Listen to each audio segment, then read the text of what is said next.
एक समय की बात है। चंदनपुर नाम का एक गांव था। उसमें एक दीपक नाम का गरीब किसान रहता था। वह काफी सीधा साधा और हमेशा लोगों की मदद करता था।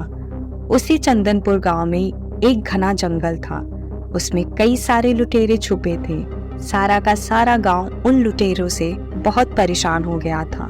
वे रोज रात को आकर गांव के घर लूटते थे। एक दिन एक अमीर सेठ उस गांव में आता है। उसे गांव में आने में शाम हो जाती है, इसलिए वह रुकने की सोचता है और उसको पास में ही किसान का घर दिखाई देता है और वह वहां चला जाता है। वह दरवाजा खटखटाता है। किसान दरवाजा खोल देता है। क्या घर पर कोई है? सुनो, मैं फांस के गांव से आया हूँ।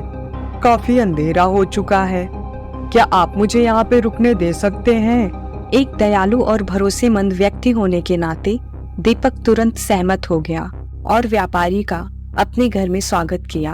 घर में जो भी रूखा सूखा भोजन था किसान उसे दे देता है और सोने की तैयारी करने लगता है। जैसे ही रात हुई, बाहर से तेज आवाजें आने लगी। अमीर सेठ उठ गया और उसने किसान को देखा कि वह इधर उधर घूम रहा था और उसके पास सोने से भरी हुई पोटली थी।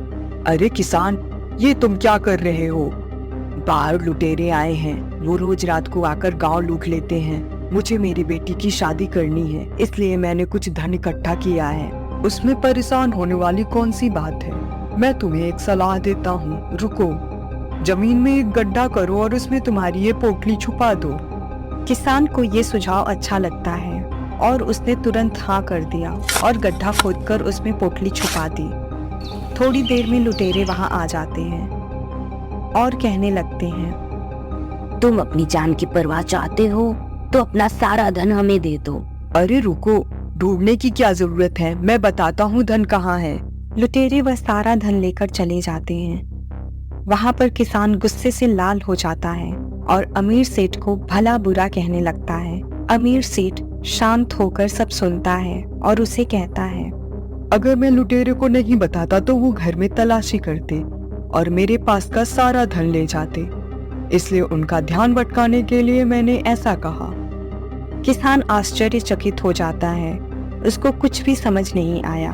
मैं तुम्हें तुम्हारा जो भी धन गया है उससे ज्यादा देता हूँ। तुम तुम्हारी बेटी की शादी भी कर लेना। किसान खुश होकर हाँ कह देता है। सुबह होती है। अमीर सेठ निकल जाता है और किसान भी अपनी बेटी की शादी बड़ी धूमधाम से कर देता है। कहानी का सारांश: चुनौतीपूर्ण परिस्थितियों में चतुराई और रणनीति का उपयोग करना बुद्धिमानी है।